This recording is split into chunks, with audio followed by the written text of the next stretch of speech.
आज का हमारा विषय है कीमत उपभोग वक्र से परंपरागत मांग वक्र का निर्धारण।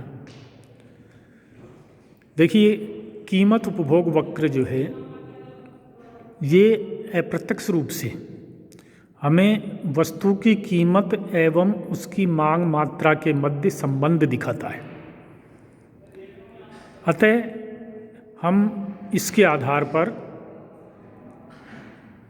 मांग वक्र का निर्माण कर सकते हैं, जैसा कि इस चित्र में दिखाया गया है। आप देख रहे हैं, ये कीमत उपभोग वक्र है पीसीसी।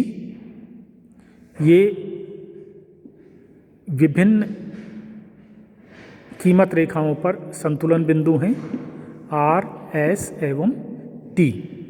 आर पर एक्स वस्तु की 0 x1 मात्रा उपभोग की जाती है, लेकिन वस्तु की कीमत कम हो जाती है तो संतुलन बिंदु एस पर आ जाता है, जहाँ वस्तु की मांग 0 x2 हो जाती है और कीमत कम होती है तो उपभोक्ता टी बिंदु पर संतुलन आ जाएगा और एक्स वस्तु की मांग मात्रा बढ़कर 0 x3 हो जाएगी। यानी इससे ये स्पष्ट हो रहा है कि वस्तु की कीमत में ज्यों-ज्यों कमी हो रही है, वस्तु की मांगे वाली जाने वाली मात्रा बढ़ती जाती है, और यही हमें मांग के नियम के तहत मांग वक्र बताता है। तो अब ये अप्रत्यक्ष संबंध जो है, इसी के आधार पर हम एक विधि के द्वारा, अगर हमारे पास पीसीसी वक्र दिया हुआ है तो हम परंपरागत मांग वक्र का निर्धारण कर सकते हैं। अब परंपरागत मांग वक्र के लिए हमें चाहिए वस्तु की प्रति इकाई कीमत तथा उस पर मांगी जाने वाली मात्रा।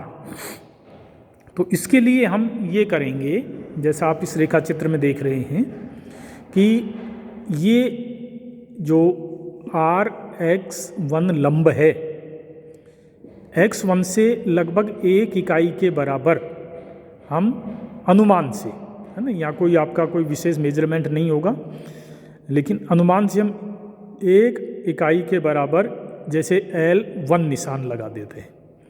इसी प्रकार SX2 लंब से आगे 1 इकाई के बराबर L2 निशान हमने लगा दिया है। इसी प्रकार TX3 लंब से 1 इकाई के बराबर L3 ये बिंदु हमने ले लिया है। अब ये प्रति इकाई वस्तु की हो गई।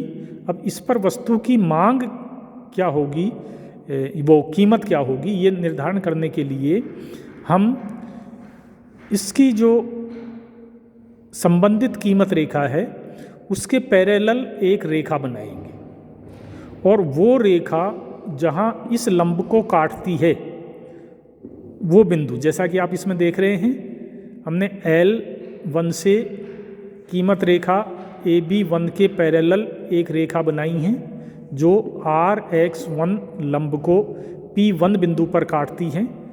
तो ये मांग वक्र का एक बिंदु होगा। इसी प्रकार सेम प्रक्रिया हम यहाँ अपनाएंगे। L2 से कीमत रेखा AB2 के पैरेलल हम एक रेखा बना रहे हैं, और वो SX2 को P2 बिंदु पर क्रॉस कर रही है।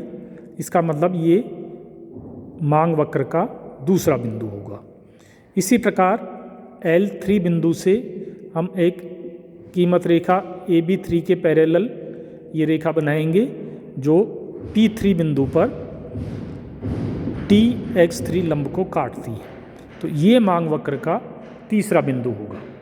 तो इस प्रकार यदि हम P1, P2 एवं P3 इन तीनों बिंदुओं को मिला देते हैं तो वो जो वक्र बनता है ये मांग वक्र कहलाता है।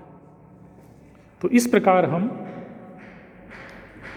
कीमत उपभोग वक्र के दिए होने पर इस विधि के द्वारा परंपरागत मांग वक्र का निर्माण कर सकते हैं कि वस्तु की कीमत में कमी वृद्धि होगी तो उसकी मांग पर क्या प्रभाव पड़ेगा, ये मांग वक्र से हमें स्पष्ट हो जाता है।